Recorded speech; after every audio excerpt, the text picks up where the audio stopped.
Hey guys, this is Jeff. Today I'm going to be showing you the daily opening and closing maintenance for your 7E and 7EX edgers. So let me go ahead and turn this on and we'll get started. Alright, so the machine's go ahead and turning on here. First we're going to let it go ahead and run through its self-checks, let it do its diagnostics, and then it's going to go ahead and start homing the servo motors. So while it's doing this, this is what we refer to as our burn-in process. We're going to go ahead and we're going to allow it to do its burn-in process. It's going to do this for 10 minutes. So during its 10 minutes, I would come into the lab, flick your equipment on, let it do its thing while you're getting the rest of the equipment opened up. So while your machine's running its burn-in, you guys can watch for a couple different things.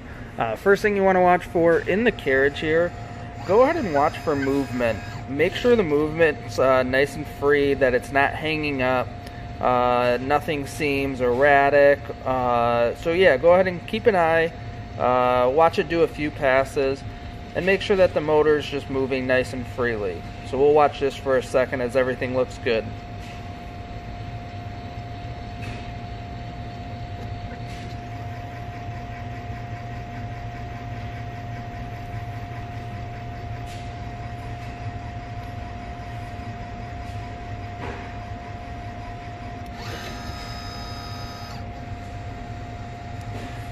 Alright, perfect. Everything looks good there. Some more information to watch for. Up here on our screen, we got a couple different things. So you got charts here that are going to show how tight the movement is. Everything looks pretty good here. You just want to make sure you don't have any large fluctuations, any real big peaks or valleys. Down here it's going to tell you how many passes have been made, and then your average. Definitely watch for red numbers. Red numbers typically mean that something's causing it to hang up. So either you have a bad servo motor, or you could have some debris that's causing it to have extra friction. As far as your mins and maxes go, typically we want to keep those to about within 10 of one another. If we're within that range, everything's going to be working good. So we're about 4 minutes through our 10 minutes.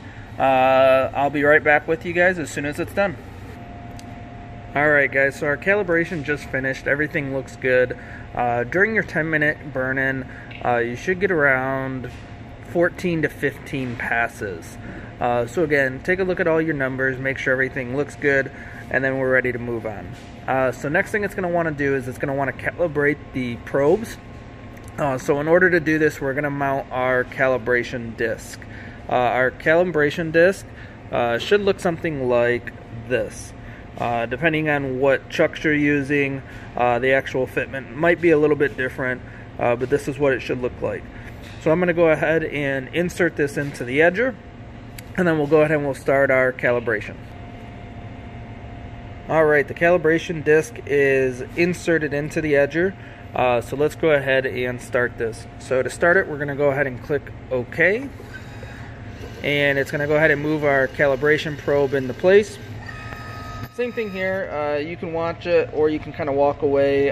Basically it's going to go ahead and it's going to make sure that it's reading all the ridges, and that it's able to detect the dead bands. Alright, so calibration's done. We're ready to cut a job, so I've removed the calibration disc. Next thing you would want to do, if your edger has a sponge, which would be right here, you want to go ahead and wet your sponge. So you can do that with a little bit of water. Go ahead and wet that, and then you'll be ready to go. And then the last and final thing is you would check your coolant tank. Make sure your water level is good in your coolant tank. If not, and that needs to be refilled, your ratio to that is 128 to 1. So again, that conversion is in the manual. You can take a look at that to get more information.